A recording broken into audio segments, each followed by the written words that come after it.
Un silencio sepulcral envuelve hoy a los esqueletos de acero en Sauce Viejo, las inmensas naves industriales que alguna vez fueron el corazón palpitante de la metalmecánica argentina, yacen oxidadas en la oscuridad.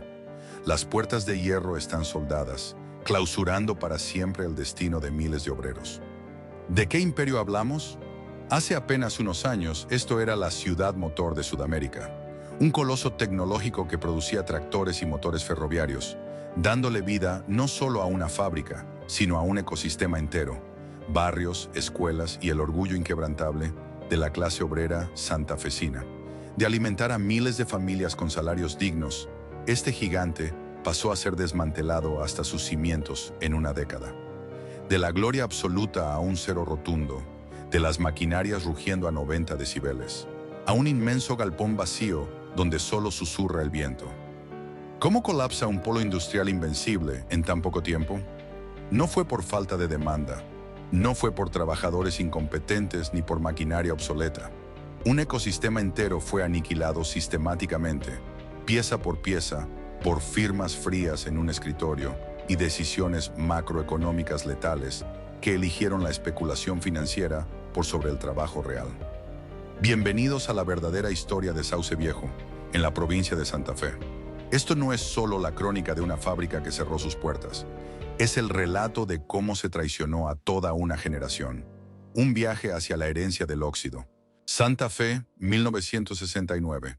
La vasta llanura pampeana se extendía como un océano verde, interminable y silencioso. Durante generaciones, la identidad de esta tierra había estado atada irremediablemente al ritmo de las cosechas, al capricho del clima y al trabajo duro en los surcos.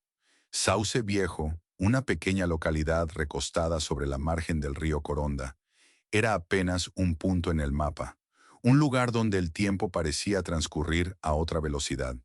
Sus habitantes vivían al compás del sol, dedicados a la agricultura, la pesca y la vida pacífica de pueblo. No había grandes estruendos ni multitudes apresuradas, solo la cadencia natural de una Argentina profunda que aún no sospechaba el gigantesco cambio que estaba a punto de alterar su destino para siempre. Sin embargo, el país entero bullía con una ambición diferente. A finales de la década de los 60, la República Argentina soñaba con la grandeza industrial. La idea de depender exclusivamente de las exportaciones agropecuarias y la riqueza de la tierra comenzaba a quedar atrás, cediendo el paso a la urgencia de fabricar, de ensamblar, de forjar tecnología pesada en suelo propio. En este contexto de ebullición nacional, la corporación italiana Fiat Concord posó sus ojos sobre la provincia de Santa Fe. La compañía ya había establecido una fuerte presencia en la provincia de Córdoba, pero sus directivos en Turín y Buenos Aires comprendían que, para dominar el mercado sudamericano de vehículos comerciales, tractores y motores, necesitaban expandir su imperio. Necesitaban un nuevo bastión estratégico. La elección de Sauce Viejo no fue una casualidad dictada por el azar, sino una decisión empresarial de precisión milimétrica. La ubicación geográfica era simplemente inmejorable. Situada a escasos kilómetros de la ciudad capital de Santa Fe, la zona ofrecía un acceso directo a la Ruta Nacional 11, una arteria vital que conectaba con el norte y el centro del país. Además, contaba con una proximidad fundamental a las vías férreas y al sistema portuario fluvial del río Paraná. Era el lienzo perfecto para levantar una obra titánica. Cuando los primeros ingenieros y agrimensores llegaron con sus trajes impecables y sus planos extendidos sobre el capó de los automóviles, los lugareños observaron con una mezcla de escepticismo y asombro. Aquel terreno llano, acostumbrado a sentir únicamente el peso de los arados y el paso tranquilo del ganado, estaba a punto de soportar miles de toneladas de acero y hormigón. El proceso de construcción fue, en sí mismo, un espectáculo sin precedentes para la región. Durante meses, el silencio ancestral de la llanura fue desgarrado por el rugido crudo de las excavadoras y el incesante trajinar de los camiones de carga. Las fundaciones se cavaron profundamente en la tierra negra. Inmensas estructuras de hierro comenzaron a perfilarse contra el cielo santafesino, dibujando una nueva topografía geométrica y fría que contrastaba violentamente con la naturaleza circundante. El paisaje se transformó de manera radical. Donde antes crecían los pastizales, ahora se extendían interminables planchones de cemento diseñados para soportar el tránsito súper pesado. Se instalaron subestaciones eléctricas masivas, capaces de alimentar a una ciudad pequeña, destinadas exclusivamente a dar vida a las futuras líneas de montaje. Los techos a dos aguas de las naves principales cortaban el horizonte, imponiendo una nueva escala visual. La magnitud de la inversión dejaba en claro un mensaje indiscutible. Fiat no venía de paso. Venía para quedarse, para echar raíces de hierro en la pampa húmeda. Esta monumentalidad física operaba como una garantía psicológica para la población. Algo tan masivo, tan sólidamente anclado en la tierra, jamás podría desaparecer. Pero más allá de los ladrillos y el acero, lo que verdaderamente comenzó a construirse en Sauce Viejo fue una transformación psicológica y social muy profunda. La llegada del gigante italiano representaba una promesa embriagadora, la promesa del progreso definitivo y del trabajo asalariado estable. Para el hijo del peón rural, que hasta entonces solo conocía la incertidumbre de las temporadas de cosecha y la dureza del trabajo físico a la intemperie, la fábrica emergió como un faro de salvación económica.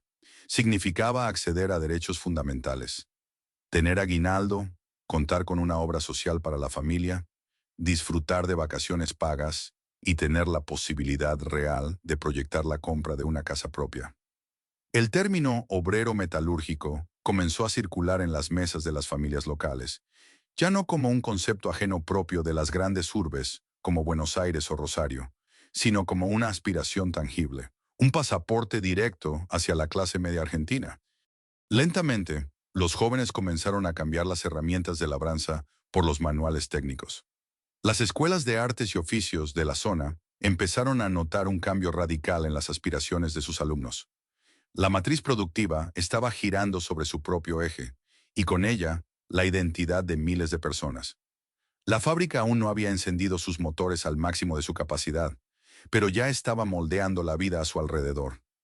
El magnetismo de los inmensos galpones atrajo no solo a los habitantes de Sauce Viejo, sino a familias enteras de pueblos vecinos e incluso de otras provincias, que llegaban con sus pocas pertenencias empacadas en busca de una oportunidad dentro de ese nuevo paraíso industrial. Al finalizar la década, el esqueleto del coloso estaba completo. Las gigantescas instalaciones se alzaban majestuosas sobre la ruta, inmensas y expectantes, a la espera del chispazo inicial. La semilla de la industrialización había sido plantada con éxito en la tierra fértil. Había un aire de anticipación vibrante, una electricidad palpable en las calles recién asfaltadas. Los inmensos portones estaban listos para abrirse y recibir a una nueva legión de trabajadores. Nadie podía prever, en esos días de puro optimismo y promesas deslumbrantes, que ese mismo monstruo de acero que venía a redimir a la región llevaría en su interior, una década más tarde, el veneno de su propia destrucción. Pero en aquel momento, bajo el sol implacable de la llanura santafesina, todo era esperanza. El sueño acababa de nacer. Para principios de la década de 1970, el sueño de hormigón y acero se había materializado por completo en la llanura santafesina. La planta de Fiat Concord en Sauce Viejo ya no era un proyecto ambicioso trazado en los planos de un arquitecto turinés. Era un leviatán industrial que respiraba, latía y rugía con una fuerza descomunal. Atravesar los enormes portones de ingreso cada madrugada era adentrarse en una ciudad paralela, un universo autónomo gobernado por el implacable reloj de Fichar. El olor penetrante a grasa de litio, el vapor aceitoso y el estruendo metálico de las máquinas. Se la conocía, con justificado orgullo en toda la provincia, como la ciudad motor. En su apogeo absoluto, los números que manejaba este complejo industrial resultaban abrumadores, casi irreales para una zona que hasta hacía muy poco tiempo vivía casi exclusivamente de los ciclos agrarios. Las instalaciones llegaron a albergar a más de 4.500 trabajadores directos. Operaban en 3 turnos rotativos, un sistema ininterrumpido que mantenía las chimeneas humeando y las líneas de montaje funcionando las 24 horas del día. Desde estas naves salían productos de una complejidad tecnológica sin precedentes para el interior del país. Enormes tractores que mecanizarían el campo argentino, maquinaria vial, pesados motores diésel para uso industrial y propulsores masivos para el sistema ferroviario nacional y la industria naval. En su pico máximo de capacidad, la fábrica era una bestia insaciable que devoraba toneladas de acero bruto y escupía progreso palpable a un ritmo vertiginoso.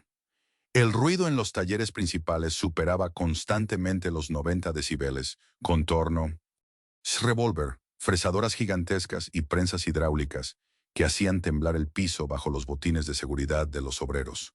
Un trueno continuo que, lejos de ser una molestia, era la banda sonora de la prosperidad. Pero la verdadera dimensión de Fiat en Sauce Viejo no se medía únicamente en caballos de fuerza, amperios o en la cantidad de tractores despachados mensualmente. Se medía en la gigantesca onda expansiva social que generó a su alrededor. La corporación no solo construyó galpones industriales, edificó un ecosistema humano integral. Para retener a una mano de obra cada vez más calificada y fomentar un sentido de pertenencia inquebrantable, la compañía desplegó una infraestructura social que abarcaba casi todos los aspectos de la vida de sus empleados. El epicentro indiscutible de esta red de contención era el mítico Club del Personal de Fiat. Este club no era una simple canchita de fútbol barrial de tierra batida. Era un complejo recreativo y deportivo de primerísimo nivel, un oasis de esparcimiento que rápidamente se convirtió en el corazón social de la región. Contaba con piletas de natación olímpicas, canchas de tenis, básquet, pistas de atletismo, salones para eventos masivos y quinchos interminables donde se forjaba una hermandad que trascendía por mucho la línea de montaje. Los fines de semana, miles de familias se congregaban allí. Los hijos de los matriceros, soldadores y supervisores jugaban juntos, crecían juntos y, en muchos casos, se preparaban en las escuelas técnicas para heredar el puesto de sus padres en la fábrica. La identidad del trabajador ya no terminaba cuando sonaba la estridente sirena de salida.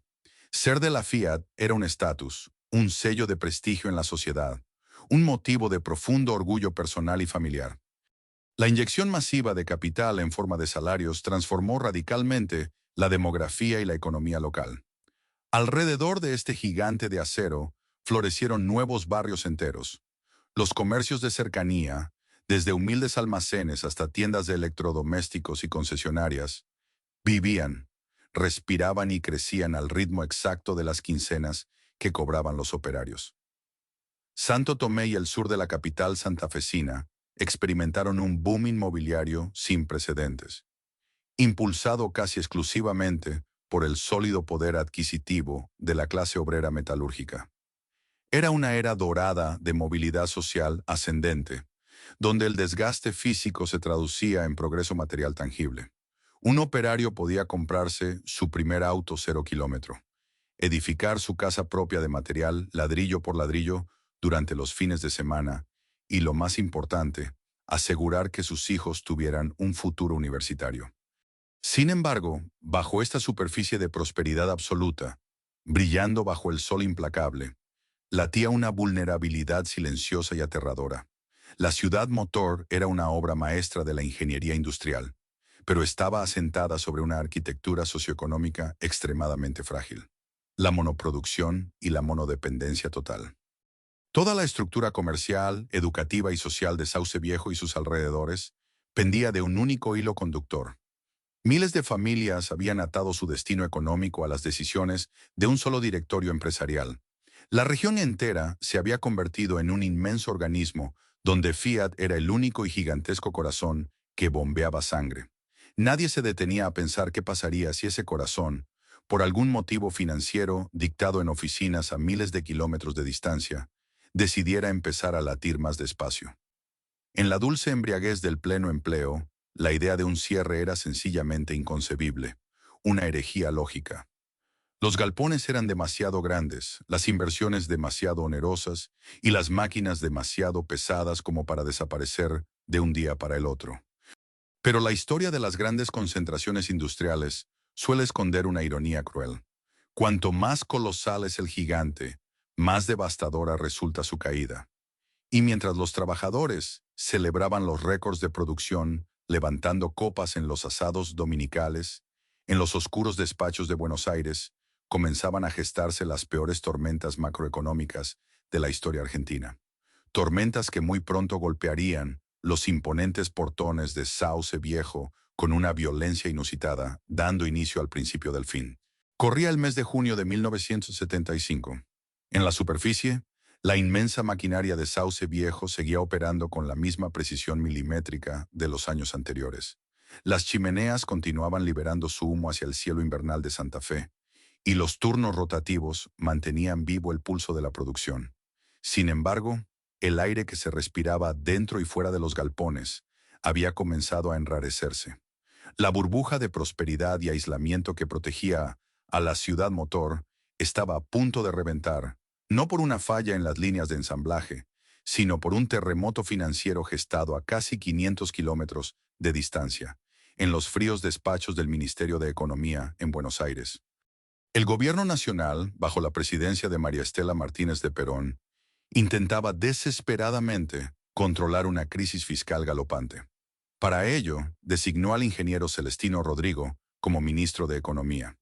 Lo que siguió fue una política de shock tan brutal e inesperada que quedaría grabada a fuego en la memoria colectiva del país, con un nombre que aún hoy provoca escalofríos: el Rodrigazo. De un día para el otro, el gobierno anunció una devaluación de la moneda que superaba el 100%, unida a un incremento tarifario masivo. Los combustibles, la electricidad y el transporte público multiplicaron sus precios astronómicamente en cuestión de horas.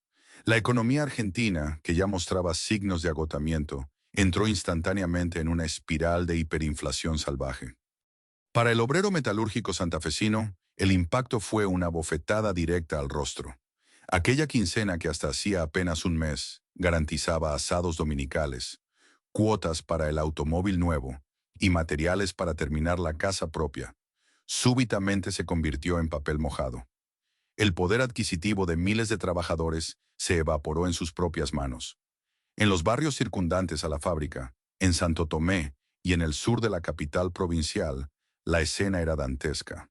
Los almaceneros remarcaban los precios de los alimentos básicos 3 o 4 veces al día. Las libretas de fiado se cerraron por pánico a la desvalorización. Dentro de la planta de Fiat, el contraste era psicológicamente devastador. Los trabajadores seguían fundiendo hierro, ensamblando transmisiones complejas y produciendo bienes de altísimo valor agregado. Pero la recompensa por ese esfuerzo físico extenuante ya no alcanzaba para cubrir las necesidades más básicas de sus familias. El ruido ensordecedor de los tornos y las prensas ya no era la banda sonora del progreso. Ahora se sentía como el eco hueco de un esfuerzo inútil. En los vestuarios, durante los breves minutos de descanso y en las filas del comedor de la fábrica, las conversaciones sobre fútbol y proyectos personales fueron reemplazadas por murmullos cargados de angustia, miradas de desconcierto y, fundamentalmente, por una bronca que comenzaba a acumularse como vapor en una caldera sin válvula de escape. La ilusión de que el trabajo duro y honesto era suficiente para garantizar el futuro había recibido su primera estocada mortal. La angustia no tardó en transformarse en acción directa. Los trabajadores de Sauce Viejo, que habían forjado una disciplina de hierro en las líneas de producción, utilizaron esa misma organización para articular su defensa. No estaban dispuestos a ver cómo el fruto de su sudor era devorado por las planillas de cálculo de los tecnócratas en la capital. Entre finales de junio y principios de julio de 1975, el país entero fue testigo de un hito histórico sin precedentes: la primera huelga general declarada por el movimiento obrero, organizado contra un gobierno peronista. Y en el cordón industrial de Santa Fe, los operarios de Fiat fueron la punta de lanza de esa resistencia. La imagen era imponente y cargada de una tensión inédita. Las inmensas maquinarias de la ciudad motor fueron apagadas sistemáticamente por las propias manos que las operaban. El silencio invadió las naves industriales, un silencio pesado, eléctrico, muy distinto a la tranquilidad de los domingos.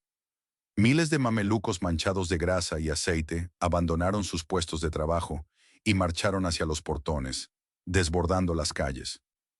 Las asambleas se multiplicaron. Los delegados sindicales, alzando la voz sobre el viento helado de la llanura, exigían la homologación de los convenios colectivos de trabajo que el gobierno intentaba congelar. Aquellos días de movilización demostraron la fuerza titánica del colectivo obrero de Fiat. Cuando esa masa humana marchaba unida hacia la ciudad de Santa Fe, paralizaba la región por completo. La huelga no era solo una demanda salarial, era un grito desesperado de supervivencia. Finalmente, la presión fue incontenible. La paralización total del país forzó la renuncia de Celestino Rodrigo y obligó al gobierno a convalidar aumentos salariales masivos, que en algunos casos superaron el 150%. En apariencia, los trabajadores habían ganado la batalla. Habían torcido el brazo de la macroeconomía y defendido sus ingresos. Pero la victoria fue amarga y efímera. La herida estructural en el sistema ya estaba abierta y supuraba. El aumento salarial fue rápidamente engullido por una inercia inflacionaria que no se detuvo, triturando nuevamente los bolsillos semanas después. Más allá de los números, el Rodrigazo dejó una cicatriz psicológica permanente en Sauce Viejo. Las primeras grietas reales en la estructura de cristal. El trabajador comprendió con dureza que su oasis industrial era extremadamente vulnerable, que su bienestar dependía de variables caóticas que escapaban completamente a su control. El espejismo de la seguridad eterna se había roto. La fábrica ya no era un escudo invencible frente a los males de la nación.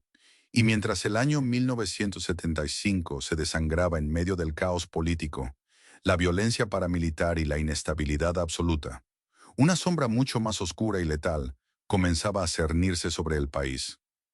Los trabajadores que habían marchado valientemente para defender su salario ignoraban que, apenas unos meses más tarde, el verdadero infierno golpearía las puertas de la fábrica, esta vez vestido con uniformes de combate y empuñando armas de guerra. El final de la inocencia había llegado. El 24 de marzo de 1976, la inestabilidad política e inflacionaria que había comenzado a fracturar la paz de Sauce Viejo durante el año anterior cristalizó en una pesadilla absoluta y definitiva.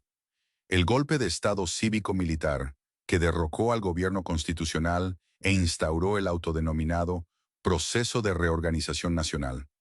Cambió de un plumazo las reglas de la existencia en toda la República Argentina. Pero en los grandes polos industriales del país, la dictadura no fue un evento que se miraba por televisión o se leía en los periódicos. Fue una intervención física, brutal y directa en el lugar de trabajo. Para los miles de obreros de Fiat Concord, el cambio de régimen se materializó en la misma puerta de la fábrica. Aquella mañana de finales de marzo, los inmensos portones de hierro de la planta, que durante años habían simbolizado la entrada al progreso y a la movilidad social ascendente, amanecieron custodiados por falanges del ejército argentino. La escenografía habitual del cambio de turno se desvaneció. Los colectivos repletos de trabajadores con sus clásicos mamelucos azules fueron interceptados por retenes militares. Vehículos blindados y camiones de asalto se estacionaron de manera intimidatoria en los playones, donde antes los operarios aparcaban los automóviles que habían logrado comprar con el sudor de sus quincenas. El ruido ensordecedor de los tractores en etapa de prueba y el martilleo rítmico de la matricería ya no eran el único sonido dominante.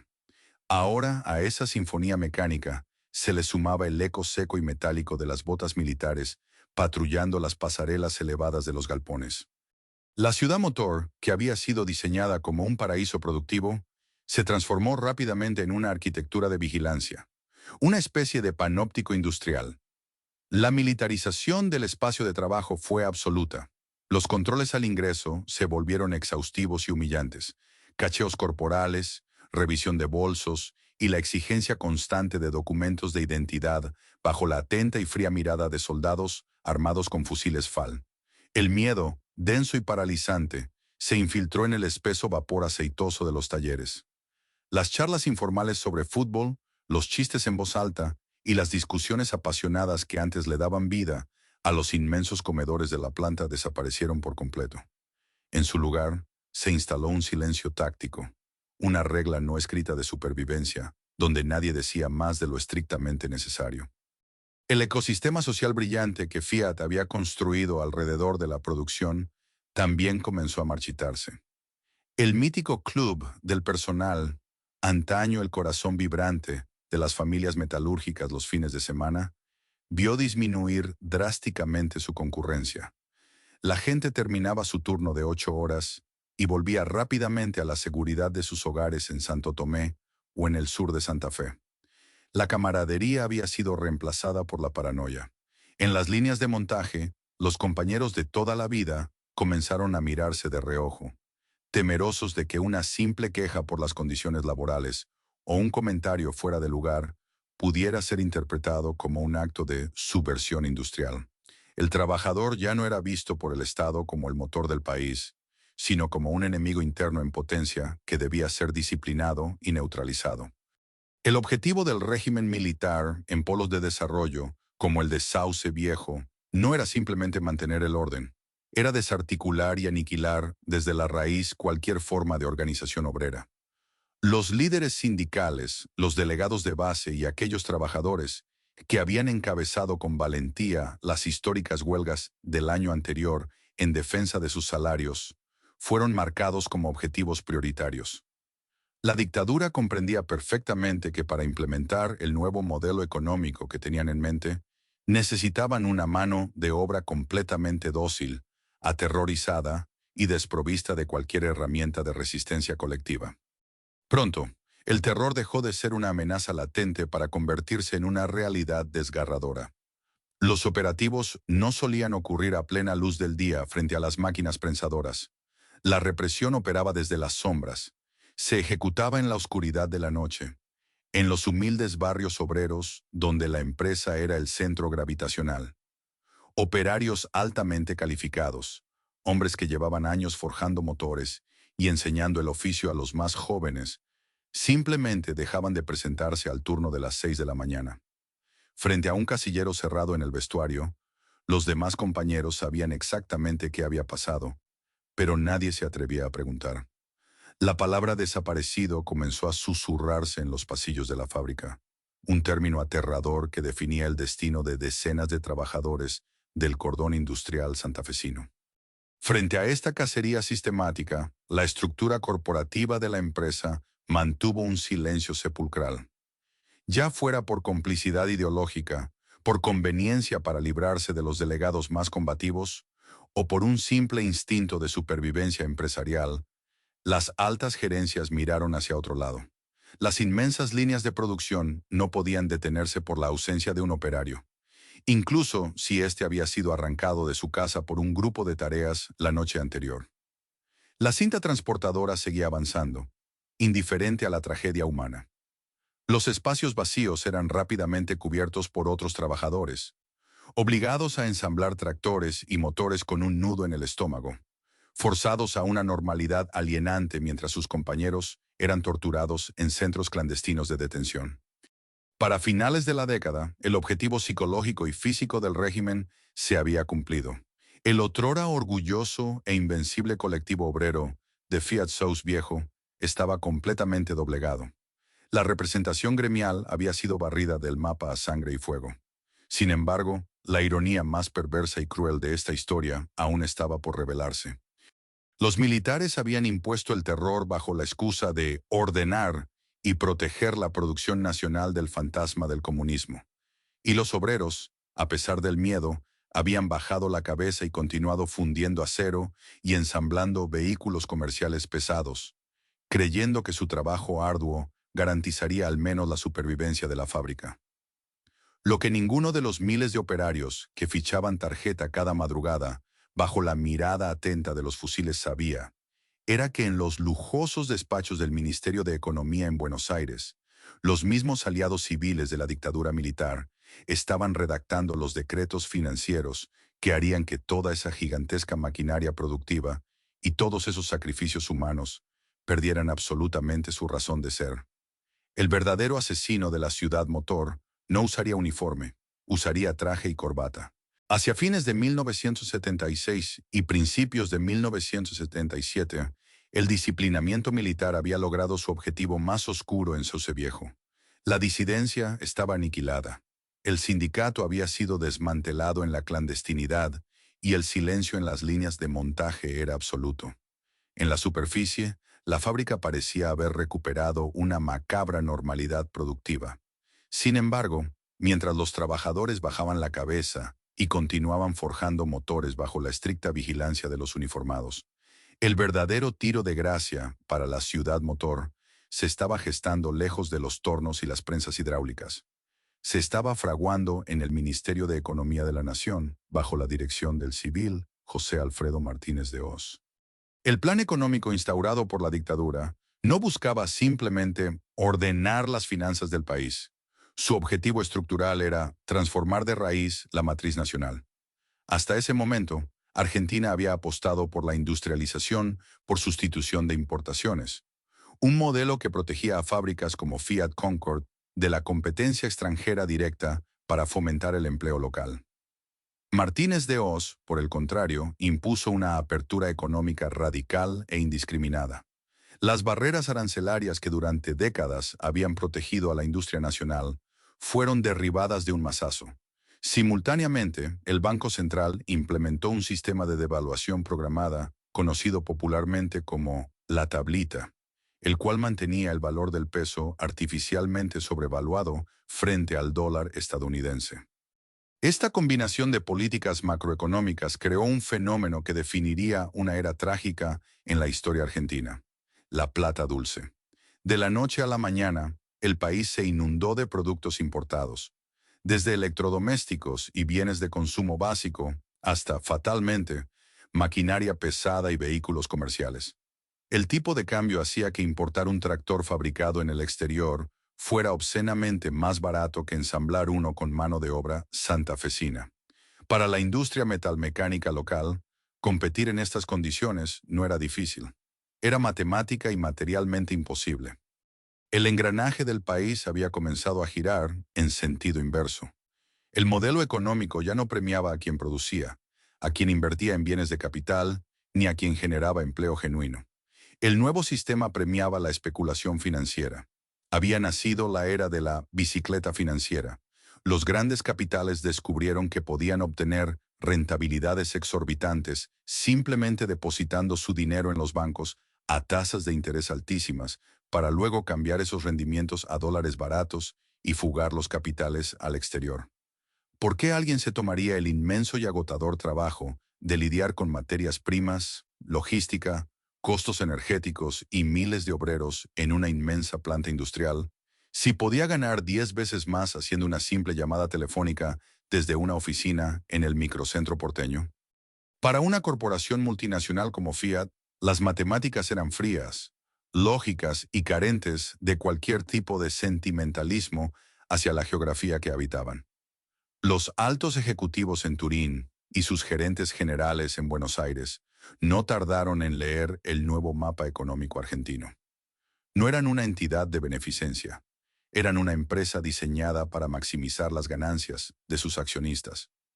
Al observar que sus costos de producción en la llanura pampeana se disparaban en dólares, mientras el mercado interno se saturaba de competidores extranjeros subsidiados por el tipo de cambio, la decisión corporativa se volvió ineludible. La empresa comenzó a desviar sistemáticamente sus flujos de capital. En lugar de reinvertir las ganancias en la modernización de las maquinarias de Sauce Viejo o en el desarrollo de nuevos motores, Fiat Concord comenzó a volcar una parte cada vez mayor de sus activos al circuito de la especulación financiera dictado por la dictadura. La rentabilidad de la compañía en Argentina ya no se medía exclusivamente por la cantidad de tractores que cruzaban los portones de la fábrica, sino por los rendimientos de sus operaciones bancarias. La fábrica física, aquella inmensa mole de acero y hormigón que había prometido ser eterna, comenzaba a convertirse lentamente en un lastre en los balances contables. En los inmensos galpones de Santa Fe, esta realidad macroeconómica se tradujo en una paradoja tan amarga como humillante. Los operarios que meses atrás habían sido aterrorizados y purgados bajo la excusa de que debían someterse para salvar la producción nacional, ahora se encontraban frente a un escenario absurdo. Llegaban a las 6 de la mañana, encendían las luces, ponían en marcha las fresadoras y cumplían con sus cuotas de producción con una eficiencia técnica impecable. Eran mano de obra altamente calificada y disciplinada. Sin embargo, los playones de estacionamiento de la fábrica comenzaron a llenarse de tractores terminados que no encontraban comprador. El inventario se acumulaba bajo el sol y la lluvia. Las ventas se desplomaban semana tras semana. La tensión psicológica en la línea de montaje mutó. Al miedo a la represión militar se le sumó ahora el terror gélido de la irrelevancia. El trabajador, al ver cómo el fruto tangible de su esfuerzo físico y su desgaste corporal se oxidaba en los patios de la empresa sin poder venderse, comenzó a comprender la macabra trampa en la que había caído. El sistema no los estaba castigando por ser ineficientes o por fabricar malos productos. El sistema simplemente había decidido que ya no los necesitaba. Habían dejado de ser el motor de la nación para convertirse en una variable de ajuste indeseable. El engranaje principal de la ciudad motor seguía girando, pero ya no estaba conectado a nada. Y en medio de esa desesperanza, la gerencia dio el primer paso formal para comenzar a desmantelar el imperio de manera silenciosa pero letal. Hacia 1977, el coloso de Zeus Viejo ya no rugía con la misma intensidad. La asfixia macroeconómica impuesta por el modelo rentista comenzaba a reflejarse en cada rincón de los inmensos galpones. Sin embargo, desmantelar una estructura que albergaba a miles de trabajadores no era una tarea que pudiera ejecutarse de la noche a la mañana sin desatar un estallido social incontrolable, incluso bajo el férreo y violento control de la dictadura militar. La gerencia de Fiat Concord, plenamente consciente de la magnitud del problema, optó por una estrategia mucho más sutil, quirúrgica y a la vez psicológicamente devastadora: el vaciamiento por goteo. La herramienta principal de esta ingeniería, del descarte laboral, llevó un nombre eufemístico y tramposo que quedaría grabado como una cicatriz permanente en la memoria obrera: el retiro voluntario. En los pasillos de la fábrica, en las pizarras de anuncios y en las frías oficinas de recursos humanos, comenzaron a aparecer las circulares. La corporación ofrecía una suma de dinero en efectivo, aparentemente atractiva en el corto plazo, a cambio de la renuncia formal e indeclinable del trabajador. El mensaje no escrito, pero que resonaba con una claridad ensordecedora entre los tornos y las fresadoras, era brutalmente simple: váyanse ahora y llévense algo, porque si se quedan, el barco se hundirá con ustedes adentro. Este perverso mecanismo trasladó toda la responsabilidad y el peso moral del despido a los hombros del propio empleado. Ya no era la empresa expulsando a su mano de obra para proteger sus balances financieros. Era el operario eligiendo libremente su propio final. La presión psicológica era insoportable. Para forzar estas decisiones, las líneas de producción, que antes operaban en 3 turnos frenéticos, las 24 horas del día, comenzaron a ralentizarse de manera deliberada. Primero se eliminaron las horas extras, ese complemento salarial que tantas familias necesitaban desesperadamente para llegar a fin de mes. Luego se recortaron los turnos de manera drástica. De 3 pasaron a 2, y en algunas secciones específicas, todo quedó reducido a un único turno diurno, que languidecía en medio de una penosa inactividad. Caminar por las naves industriales durante esos años era presenciar en primera fila la lenta agonía de un gigante. Tramos enteros de la línea de ensamblaje de tractores fueron apagados y cubiertos con pesadas lonas que pronto se impregnaron de polvo. El ruido ensordecedor que alguna vez fue el máximo orgullo de la ciudad motor dio paso a espacios de un silencio espectral, interrumpido únicamente por el eco lejano de las pocas máquinas que aún seguían operando. La desmoralización fue sistemática e implacable. El operario llegaba a la madrugada, fichaba su tarjeta en el reloj de la entrada y caminaba hacia su sector atravesando pasillos cada vez más vacíos. En el inmenso comedor de la planta, las miradas se esquivaban. La pregunta constante, susurrada entre el tintineo de los cubiertos de aluminio, era siempre la misma: ¿quién arregló hoy? ¿Quién aceptó el retiro? Cada renuncia firmada era una victoria contable para el plan de achique y una derrota moral paralizante para el colectivo y obrero. Para el trabajador santafesino, enfrentarse al formulario de retiro voluntario era asomarse al borde de un abismo existencial. La decisión no era una mera transacción económica. Era una encrucijada de vida plagada de terror e incertidumbre. Por un lado, aceptar el dinero significaba cobrar una indemnización anticipada que, en la fantasía de muchos, permitiría poner un pequeño kiosco, comprar un taxi o intentar alguna supervivencia comercial independiente.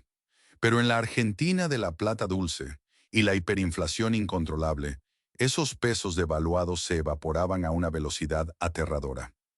Lo que al firmar parecía una salida digna, en 3 o 4 meses, no alcanzaba ni para cubrir las necesidades alimentarias de la familia. Por otro lado, negarse a firmar y aferrarse con uñas y dientes al puesto de trabajo implicaba someterse a un desgaste diario diseñado para quebrar la cordura. Los jefes de personal y los capataces comenzaron a aplicar tácticas de acoso laboral velado. A los operarios más antiguos, aquellos hombres altamente calificados, que llevaban décadas forjando motores y resolviendo problemas técnicos complejos, se los reasignaba a tareas menores, degradantes y absurdas. El orgullo del metalúrgico era pisoteado diariamente al verse reducido a barrer el piso de un galpón inoperativo, clasificar tornillos oxidados o simplemente mirar una pared durante 8 horas sin ningún propósito real. Si no te vas por las buenas, te vas a ir por cansancio absoluto, era el lema silencioso que dominaba el ambiente. A medida que transcurrían los meses entre 1978 y 1979, la sangría de personal se volvió monstruosa e inocultable. Los números de la reducción revelaron la verdadera dimensión de esta masacre industrial. La inmensa plantilla original, que había superado holgadamente los 4.500 operarios en su época dorada, fue diezmada progresivamente. Más de 2.500 trabajadores, más de la mitad de la fuerza laboral, desaparecieron de las líneas de ensamblaje en un lapso alarmantemente breve. Los playones de estacionamiento de la planta, antes repletos de los vehículos que simbolizaban el ascenso social obrero, ahora exhibían enormes manchones de asfalto vacío, una metáfora visual perfecta del vacío y la desolación que se estaba creando en el tejido social de Sauce Viejo. Esta reducción drástica y brutal no generó titulares escandalosos en los periódicos de la época, fuertemente censurados, ni provocó movilizaciones masivas que interrumpieran el tránsito en la Ruta Nacional 11. Y ese era exactamente el éxito macabro del directorio. Lograron un vaciamiento estéril, silencioso, sin derramamiento de sangre en las calles, invisible para el resto del país. Una muerte por asfixia milimétricamente controlada. Los pocos cientos de operarios que aún resistían en el interior de los galpones, aquellos que por terquedad o necesidad extrema se negaban a firmar su propia sentencia, se sentían como fantasmas deambulando en las ruinas de su propia historia. Aguantaban aferrados a la ingenua y desesperada esperanza de que, de algún modo milagroso, la marea económica mundial cambiara y el imperio volviera a resurgir. Pero el milagro nunca llegó. En su lugar, el calendario avanzó implacable hacia el año 1980, trayendo consigo el golpe de gracia, burocrático y definitivo, que apagaría para siempre el último aliento mecánico de la ciudad. El año 1980 marcó el punto de no retorno. La sangría sistemática de operarios a través de los retiros voluntarios había dejado a la planta de Sauce Viejo operando a una fracción ínfima de su capacidad histórica. Los galpones se sentían inmensos, fríos y huecos. Sin embargo, en el interior de esa cáscara de acero, unos pocos cientos de trabajadores aún se aferraban a sus puestos, resistiendo con una mezcla de terquedad obrera y desesperación. Mantenían la vana ilusión de que la fábrica, por su pura escala monumental, era demasiado grande para simplemente desaparecer, pero ignoraban que la estocada final ya no provendría de las políticas del Ministerio de Economía, sino de una mega operación corporativa internacional que sellaría su destino de forma irreversible. Acorraladas por la apertura indiscriminada de las importaciones y la destrucción del mercado interno generada por la plata dulce, las grandes automotrices europeas en Argentina comprendieron que no podrían sobrevivir por separado. En una maniobra sin precedentes para el mercado local, Fiat Concorde y la francesa Peugeot, Safrar, decidieron fusionar sus operaciones argentinas. De este matrimonio por conveniencia y supervivencia nació Sebel, la Sociedad Europea de Vehículos para Latinoamérica. La creación de este nuevo gigante corporativo se anunció en los diarios de la época como una estrategia de modernización y eficiencia para competir en el nuevo escenario global. Pero en el crudo lenguaje de la administración de empresas, eficiencia casi siempre es un eufemismo elegante para referirse a la amputación masiva de activos y personal. El nuevo directorio de Sebel se sentó a revisar los mapas operativos de la compañía unificada. Tenían plantas en el Palomar, Buenos Aires, en Ferreira, Córdoba, y en Sauce Viejo, Santa Fe. La lógica implacable de los balances contables dictó la sentencia casi de inmediato. Mantener tres polos industriales era insostenible financieramente. La decisión se tomó a puertas cerradas, en despachos alfombrados y climatizados en Buenos Aires, a kilómetros de distancia del sudor y la grasa de los talleres. La producción se concentraría en Buenos Aires y Córdoba. El inmenso complejo de tractores y motores pesados de Santa Fe fue clasificado, de un plumazo y para siempre, como una redundancia operativa. No había apelación posible. El Leviatán de la llanura pampeana acababa de recibir su certificado de defunción corporativo. La noticia no llegó a los talleres santafesinos con un anuncio oficial ceremonioso, sino con la crueldad burocrática de los telegramas de despido masivo. Cuando las planillas finales se colgaron en las pizarras de la entrada, el impacto psicológico sobre los operarios que aún quedaban fue devastador.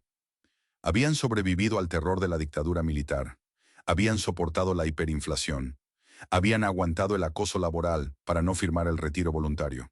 Todo para terminar siendo descartados por una fusión empresarial que ni siquiera comprendían del todo. La sensación de traición fue absoluta. El Estado los había abandonado a las leyes del libre mercado, y la empresa a la que le habían entregado sus mejores años de juventud los desechaba como si fueran herramientas oxidadas que ya no encajaban en los nuevos planes. El último día de operaciones de Fiat en Sauce Viejo no figura en los libros de historia con la épica de las grandes batallas, pero para los hombres que lo vivieron, fue un funeral en vida. La orden de la gerencia fue clara y humillante. Los propios trabajadores debían ser los encargados de desmantelar la misma fábrica que habían ayudado a construir y hacer grande. El proceso de apagado de la ciudad motor fue una agonía sensorial. Primero se cortó el suministro de gas y combustible a los inmensos hornos de fundición. Aquel calor abrasador que durante una década había sido el núcleo palpitante de la planta, se extinguió lentamente, dejando tras de sí un frío sepulcral que invadió las naves de hormigón. Luego llegó el turno de las líneas de ensamblaje. Los operarios, con las manos manchadas de aceite y los ojos enrojecidos, tuvieron que desatornillar las prensas hidráulicas, desconectar los gigantescos tornos mecánicos y embalar cuidadosamente la matricería en cajones de madera. Cada golpe de martillo para clavar esos cajones resonaba en los galpones vacíos como el eco de un ataúd cerrándose. La imagen era de una tristeza insoportable. Hombres endurecidos por años de trabajo pesado, metalúrgicos de oficio que sentían un orgullo infinito por su capacidad de crear motores complejos de la nada, lloraban en silencio mientras empacaban las herramientas con las que habían alimentado a sus familias. Se les obligaba a desarmar el escenario de su propia dignidad. Maquinarias que costaban millones de dólares y que estaban en perfecto estado operativo, fueron etiquetadas para ser trasladadas a Córdoba o, en el peor de los casos, rematadas como simple chatarra. Cuando la última máquina fue desconectada, un silencio absoluto, denso y aterrador, se apoderó de las instalaciones. Ya no había ruidos de grúas puente, ni el siseo del aire comprimido, ni el zumbido eléctrico de los transformadores. Era el silencio de un gigante que acababa de exhalar su último aliento. A las 3 de la tarde de aquel día sombrío, la mítica sirena de la fábrica sonó por última vez. Pero este no era el pitido estridente y enérgico que marcaba el final de un turno ordinario y el comienzo del descanso. Era un sonido prolongado, lúgubre, que parecía arrastrarse por el aire espeso de la provincia de Santa Fe como un lamento mecánico. Los operarios, vestidos por última vez con sus mamelucos azules, desfilaron lentamente hacia los inmensos portones de hierro. Nadie hablaba. En el playón principal, antes de cruzar la salida, la estructura emocional finalmente colapsó. Se vieron abrazos desgarradores entre compañeros de trinchera que compartieron mates a las 5 de la mañana, que se cubrieron las espaldas durante los años de plomo y que vieron nacer y crecer a sus hijos gracias al salario de esas máquinas que ahora yacían muertas. Algunos arrancaron sus tarjetas de fichaje como un amargo souvenir, otros ni siquiera quisieron mirar hacia atrás. A medida que el último trabajador cruzó la línea de salida, los pesados portones de chapa se cerraron a sus espaldas con un ruido metálico y definitivo. Gruesos candados y pesadas cadenas fueron colocados en los pasadores. La inmensa ciudad motor, que había prometido ser el faro de la industrialización del interior argentino, quedó sellada, vacía y sumida en una oscuridad total. Aquellos hombres regresaron a sus hogares, caminando por los márgenes de la Ruta 11, despojados de su identidad obrera, arrojados de un plumazo a un mercado laboral devastado, con la certeza desgarradora de que, junto con esa fábrica, también se había cerrado para siempre una época de oro que jamás volvería. La mañana siguiente, al cierre definitivo de los portones, Sauce Viejo y toda la región circundante despertaron envueltos en un silencio sepulcral que hería los oídos. Durante más de una década, la vida entera de la zona había estado sincronizada y coreografiada por el rugido constante de los motores en etapa de prueba y el pitido inconfundible de la sirena que marcaba los cambios de turno. Sin embargo, ese primer amanecer de la era post-Fiat trajo consigo un vacío aterrador. La ciudad motor había dejado de latir, y la onda expansiva de ese paro cardíaco industrial no tardó en arrasar con todo el ecosistema socioeconómico que orbitaba pacíficamente a su alrededor. El impacto en los números de la provincia de Santa Fe fue, sencillamente, cataclísmico.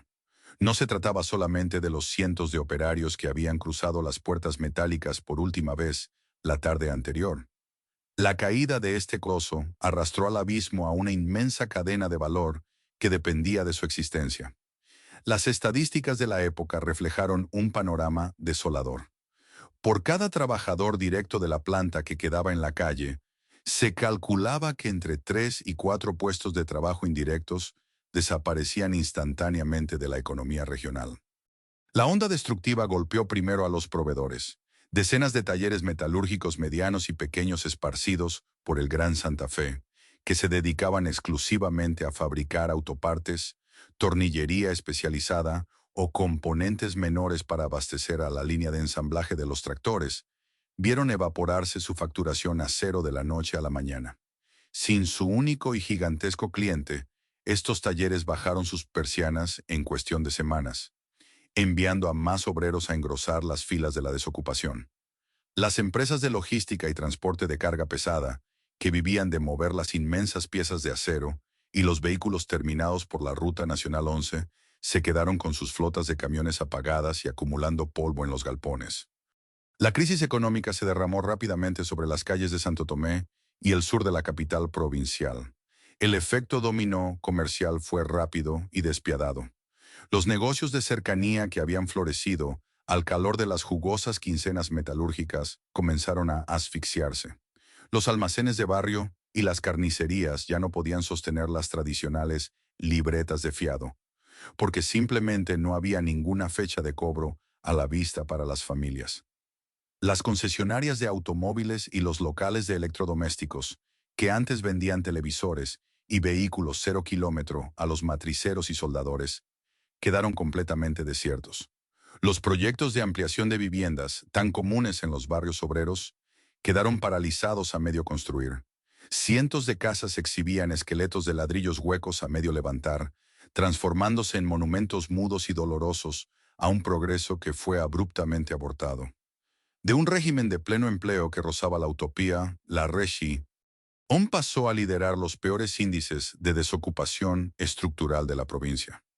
La prosperidad económica se había esfumado como agua entre los dedos. Pero la destrucción más profunda y duradera no se midió en los fríos índices de inflación ni en los balances comerciales en rojo, sino en la pérdida absoluta de la identidad colectiva y en el quiebre del tejido social. El majestuoso club del personal de Fiat, que había sido el epicentro del orgullo comunitario, el deporte y la recreación familiar, comenzó un rápido y penoso proceso de deterioro. Aquellas piletas de natación olímpicas, antes llenas de niños riendo los domingos por la tarde, acumularon agua estancada, musgo y hojas muertas. Las canchas de tenis y los inmensos salones, donde antes resonaban los ecos de celebraciones de fin de año, quedaron envueltos en un abandono melancólico, vandalizados y cubiertos de maleza.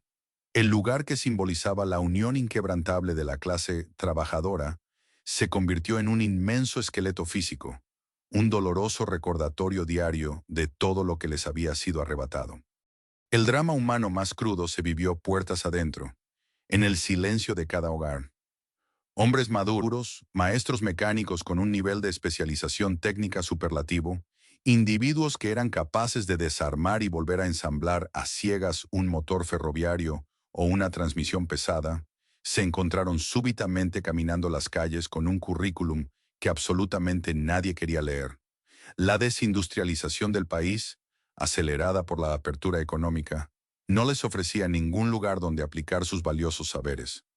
El país había dejado de fabricar y por lo tanto no los necesitaba. Para sobrevivir, para poder llevar un plato de comida a la mesa de sus familias y evitar la indigencia, estos obreros de élite tuvieron que tragarse el orgullo profesional y reinventarse de la manera más humillante posible. La región fue testigo de cómo sus mejores torneros y fresadores se convertían en remiseros y taxistas, manejando turnos agotadores de 12 y 14 horas por la ciudad. Ex supervisores de líneas de montaje altamente complejas terminaron cortando el pasto en los chalés del centro, abriendo pequeños y precarios kioscos en las ventanas de sus propias casas, o realizando changas esporádicas de albañilería o pintura. La humillación íntima de tener las manos llenas de un conocimiento inútil carcomió la salud mental y física de muchos de ellos. Para un hombre forjado en la cultura del trabajo pesado, no poder proveer con su oficio original era una herida incurable. Algunos cayeron en la depresión silenciosa, otros no soportaron el peso del fracaso impuesto desde afuera y vieron sus familias desarmarse ante la inmensa presión de la pobreza sobreviniente. El silencio mortal que reinaba de manera literal en los oscuros galpones vacíos de Sauce Viejo se había trasladado de forma metafórica a las mesas de la cena en miles de hogares santafesinos, donde el futuro había sido cancelado de manera unilateral e inapelable. Hoy, al transitar por la Ruta Nacional 11 a la altura de Sauce Viejo, el paisaje impone un respeto casi religioso, cargado de una profunda melancolía. Las inmensas naves industriales que alguna vez albergaron a la mítica Ciudad Motor de Fiat Concord y Sebel siguen allí, pero han sido transformadas por el tiempo implacable. Ya no son catedrales del progreso y la tecnología, sino gigantescos esqueletos de chapa y hormigón. El óxido ha avanzado sin piedad sobre las vigas maestras, devorando lentamente los portones de hierro por donde alguna vez pasaron miles de obreros llenos de esperanza. La maleza ha roto el asfalto de los inmensos playones de estacionamiento, reclamando el territorio que la industria le había arrebatado a la llanura pampeana décadas atrás. Es un paisaje fantasmal, un inmenso cementerio de fierros que se yergue como una advertencia silenciosa al costado del camino. Para las nuevas generaciones que habitan la región, estos galpones abandonados son apenas un decorado lúgubre, un mito urbano del que hablan sus abuelos. Pero para los hombres que alguna vez vistieron el mameluco azul y domaron el acero, en esas mismas instalaciones, el dolor sigue intacto. Los antiguos obreros metalúrgicos hoy peinan canas, o ya no están. Aquellos que sobreviven, convertidos en jubilados, con haberes mínimos que apenas les permiten llegar a fin de mes, guardan en el fondo de sus placares, como verdaderas reliquias sagradas, alguna vieja credencial de la fábrica, un calibre de precisión o una simple tuerca que lograron rescatar el último día. Cuando hablan de la época dorada de Sauce Viejo, a sus ojos asoma un brillo de orgullo inquebrantable, inmediatamente eclipsado por una tristeza insondable. Ellos saben que no solo perdieron un empleo, perdieron el país que les habían prometido. La herencia del óxido no es simplemente un fenómeno químico que corroe el metal. Es una metáfora perfecta de lo que le ocurrió a la memoria y a la matriz productiva de la República Argentina. La tragedia de Fiat Sauce Viejo es el microcosmos exacto de una tragedia nacional a gran escala. La caída de este imperio no fue el resultado natural de la obsolescencia tecnológica, ni de la incapacidad de sus trabajadores, ni de una falta de demanda real de tractores y maquinarias en un país de raíz fuertemente agropecuaria. El colapso fue una decisión. Fue el resultado deliberado y perverso de un modelo macroeconómico que decidió que era más rentable especular con el dinero en una oficina financiera que producir riqueza real con las manos manchadas de grasa. El modelo de la plata dulce, instaurado por la dictadura militar y continuado bajo diferentes disfraces en las décadas posteriores, instauró una lógica letal. El capital financiero internacional y la rentabilidad a corto plazo se colocaron muy por encima del valor de la fuerza de trabajo humana. El sistema traicionó la premisa básica de la movilidad social ascendente. Al desmantelar polos industriales como el de Santa Fe, no solo se apagaron hornos y se desarmaron tornos. Se aniquiló la cultura del trabajo pesado, del oficio transmitido de padres a hijos. La dignidad del obrero calificado fue reemplazada por la precarización laboral extrema, por el cuentapropismo desesperado y por la dependencia crónica de la asistencia estatal en la que cayeron miles de familias que antes se valían por sí mismas. Hoy, mientras el viento frío del invierno santafesino se cuela, silbando por los techos rotos de las naves industriales, resulta imposible no reflexionar sobre la inmensa miopía de aquel proyecto destructivo. Se cerró una fábrica para equilibrar una hoja de cálculo, para satisfacer las demandas temporales de la macroeconomía y de los accionistas internacionales. Pero se abrió una herida social que, 40 años después, todavía no ha terminado de cicatrizar. El tejido social que Fiat construyó pacientemente en una década fue barrido por la codicia de escritorio en un abrir y cerrar de ojos. Sauce Viejo es, en definitiva, un monumento al país que pudo haber sido y no fue. Las máquinas ya no rugen, las sirenas han enmudecido para siempre y los viejos operarios se van despidiendo en silencio. Pero la herencia del óxido permanece, recordándonos todos los días el costo humano, brutal e irreparable, que se paga cuando una nación decide darle la espalda a su propia industria para arrodillarse ante el altar de la especulación financiera. La historia de Fiat en Sauce Viejo nos obliga a mirarnos en un espejo sumamente incómodo como sociedad. Solemos pensar en las grandes fábricas como fortalezas invencibles, moles de hierro y cemento firmemente ancladas a la tierra que garantizan nuestro futuro de manera perpetua. Pero la trágica caída de esta ciudad motor nos enseña una lección brutal y definitiva. Ninguna estructura física, por más colosal y avanzada que sea, puede resistir el impacto de un sistema político y financiero que decide premiar la especulación por encima del trabajo real. El drama de Sauce Viejo no es simplemente el de un balance contable corporativo que dejó de cerrar. Es la tragedia humana de miles de hombres a quienes se les arrebató su propósito vital. A toda una generación de obreros santafesinos altamente calificados se les enseñó que el esfuerzo físico, la técnica, el sudor y la lealtad eran las llaves maestras para el progreso de sus familias y el desarrollo soberano de la nación. Y de repente, de un plumazo en una oficina lejana, se les dijo que todo ese conocimiento, que todo ese sacrificio de años ya no valía absolutamente nada frente a las tasas de interés bancarias y los productos importados. Hoy, mientras las estructuras oxidadas de aquellos inmensos galpones resisten a duras penas el paso del tiempo a la vera de la Ruta 11, quedan allí como un monumento ineludible a lo que alguna vez fuimos y a lo que pudimos llegar a ser. Nos recuerdan con el lenguaje mudo de la ruina que el verdadero motor de un país no se enciende jamás con decretos financieros ni con capitales golondrina, sino con las manos manchadas de grasa de su propia gente, y que cuando una nación abandona a quienes la construyen desde los cimientos, está firmando, inevitablemente, su propia sentencia de muerte. Si esta historia sobre el colapso de la industria argentina te hizo reflexionar, te invito a suscribirte al canal y a dejar tu me gusta para apoyar este proyecto. Déjanos en los comentarios. ¿Conoces alguna otra fábrica en tu ciudad o provincia que haya sufrido un destino similar durante aquellos años oscuros? Tu testimonio es fundamental para que podamos seguir armando el rompecabezas oculto de nuestra historia industrial. Gracias por acompañarnos hasta el final. Nos vemos en el próximo documental.